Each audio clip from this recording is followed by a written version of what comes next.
Dino Crisis and Dino Crisis 2 are available on modern PCs through GOG, baby. Through GO motherfucking G. I know you cocksuckers want the link. There it is. GOG doing the Lord's work. I got this notification as soon as I sat down at my PC. I was like, oh, fuck, Dino Crisis is on PC now? Let's fucking go! Heck yeah. And this is part of their, what do they call it? Their preservation program that they're doing as well, man. So another dub. Common GOG dub. Common GOG dub. This is gonna be so fucking amazing. Imagine all the old fucking games we're gonna get back now. Like, it's gonna take a long fucking time. But dude, I did not expect Dino Crisis to be like when I seen it last night, I was like, what the fuck? Like, you know what I mean? And it's such a cool surprise. So there's gonna be like, imagine all the fucking early 2000 games that are gonna actually be playable now. I can't fucking wait. GOG has announced that both Dino Crisis and Dino Crisis 2 are now fully playable on modern PCs. Taken to Twitter and they announced, we've listened, the legendary Dino Crisis and Dino Crisis 2 are back, fully playable on modern PCs. Both titles naturally join our GOG preservation program, which, by the way, we have a video about the whole preservation program that you should check out, to keep them playable and accessible, not just now, but forever. Both games will cost $9 each, but you can buy both as part of a bundle for $16. You can purchase them over on GOG. Unlike modern games, they won't take up that much space either. Both games combined are only 1 gigabyte in size. Holy crazy. That's crazy. Give them a round of applause. Come on, chat. Get the dubs. Get the dubs, chat. That's fucking awesome. Now, Gaming Angels, man. Here's how we've ensured that this masterpiece is better than ever and what you can expect from the GOG version of the game. Full compatibility with Windows 10 and 11. All 2 localizations of the game included, Japanese and English. Easy difficulty, Dino Coliseum and Dino Duel included. Improved DirectX game render. New rendering options, windowed mode, vertical synchronization control, gamma correction, integer scaling, anti-assailing, and more. Improved music playback and volume scaling. Improved item rendering and fogging. Improved cartridge boxes alignment. Issue-free video playback, task switching game exit. Full support of modern controllers, Sony DualSense, Sony DualShock 4, Microsoft Xbox Series, Microsoft Xbox One, Microsoft Xbox 360, Nintendo Switch, fucking hell, Logitech F-Series, and many more, with optimal button binding regardless of the hardware. This is what I'm talking about! This is why they need to repeat! This is why they need to go! Really good. This just made them a proper competitor to Steam. I'm gonna bring up this comment. Dude, this could be, like, we could see GOG more popular than fucking Steam now. If they're going in, and do you think Steam will start doing this now? They're like, because they've got the money to fucking do it. Let's be honest. If they see this succeeding, they might start doing this. But right now, GOG has hit a market which just is not being fucking, like, people are remastering games, but they're selling them out fucking, you know, $100 and maybe like 50 or 60. But yeah, this has made them an actual competitor to Steam. Before they weren't. I'm sorry, they weren't. Steam was number 1, like by a long, like it wasn't even close, right? But now they're an actual competitor, and this is fucking awesome. Do you want to hear some cool things that GOG does with this program? So they have a thing called the GOG Dream List, and basically, because I have GOG open right here, right now, so I will read out exactly what it says. The GOG Dream List is a tool to voice your desire to bring your beloved games to GOG and share your gaming memories. So basically, you can vote, and it's like, oh, a bunch of people want to play, I don't know, let's say Resident Evil 2 on PC, and have it in this program. Well, the winner one, they're going to go out and try to make it and bring it in. There's a couple games on here I'd like to point out too. In this GOG program, you now have Dino Crisis 1 and 2. You have Resident Evils 1, 2, and 3 in it. You have Morrowind. You got New Vegas. You got The Witcher, the first 2 Witcher games, obviously. Stalker 1. The Mad Max game. Why the fuck is that there? SimCity 3000. What else do we have? Sid Meier's Alpha Centuria. Wing Commander 3. Like, there's just a ton of fucking games. Populous is in here. Worms United. Like, they just have a ton of fucking... Well, I think a Contra game's in here. Dragon Age Origins is in here. So they've really gone through and found a ton of these older games that weren't running well on PC. Let's be honest. I mean, if you tried to run a bunch of those games on PC through Steam, oh, it's going to be fucked. You're going to have like stretched out resolutions. If you try to alt tab out of it to just, I don't know, maybe you're talking with friends and, oh, I got to lower someone's volume on Discord. No, it's going to either crash your PC or it's going to crash the game. So you got to go back into it. Shit like that. Like, that's the stuff that excites me the most. The fact that you can use your modern controllers. I can use this bad boy to play Dino Crisis. And on top of that, I can alt tab out without the fear of like, oh, fuck, now I got to go into Task Manager and shut down the program.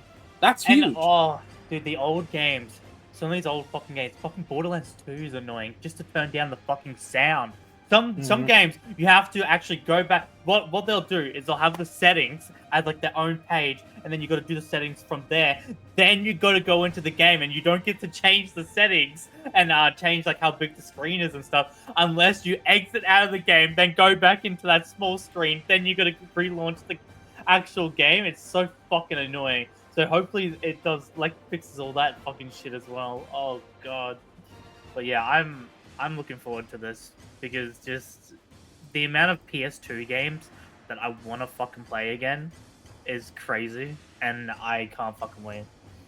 That'd be a question I gotta ask the panel. What game would you like to see get brought through GOG through this stream program? For the preservation program? You gotta pick I want the one. chat to play as well. If I can only pick one game for the preservation program.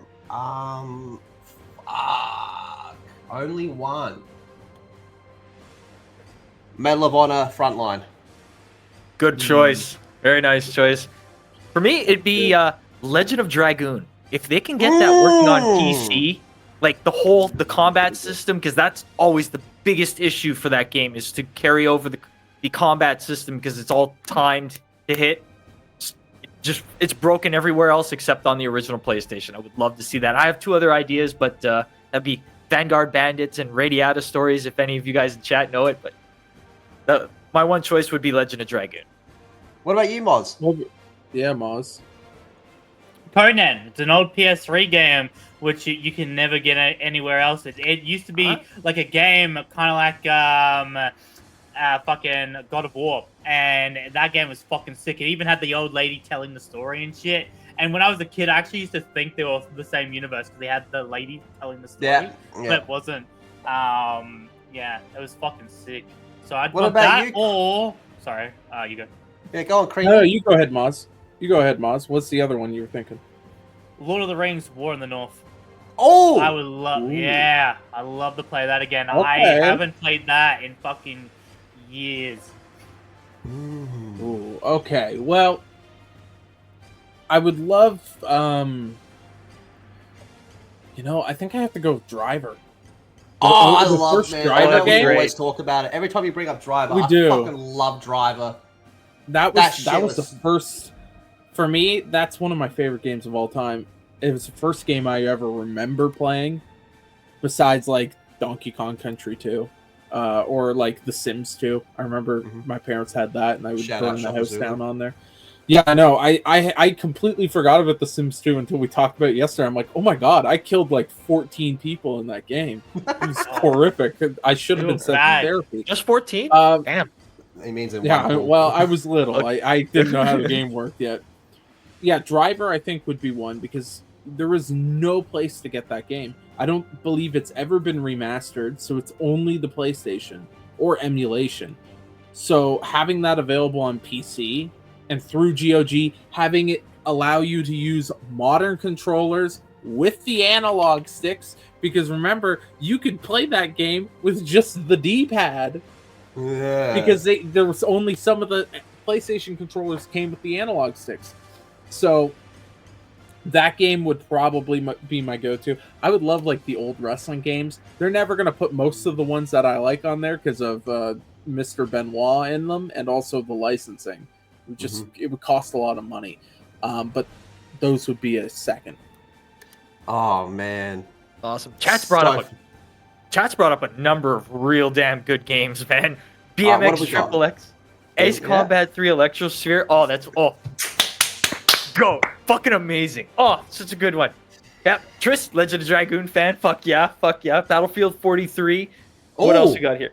Yeah, Vandal Hearts. Oh, there's a good one. The Tony Hawk games, because the remasters got all fucked up. Bubsy 3D. Do you guys remember that one? Yes, Bubsy I do 3D. remember Bubsy 3D. Siphon Filter. Oh man, imagine maybe even a reboot of that. That'd be interesting. But if you're bringing out the original, that'd be great. Yeah, you guys have brought up amazing fucking games. Oh man! By the way, I should say, because I'm on here right now, there's a couple games that are actually in this GOG program that are free, and like permanently free to play. One is Daggerfall, which is free on Steam as well. I don't know. So maybe you prefer to play it through GOG or not. Another one is Ultima 4, which is like, holy shit, I haven't heard about that game in a long time. But those ones are like permanently free. You don't pay any money. It's not like it's free for a little bit of time. It's like the set price is free. Resident Evil, you can get the first 3 games for $25 Canadian right now because it's on sale. Yep. And like, that's crazy, man. Like it's amazing to see what they're doing. And on top of that, GOG has a ton of older games anyways. It's good old games, but not all of them are in this program. Like they have a ton of the original Mortal Kombat games. They put those in, make sure the controls work good. A lot of that stuff, crazy.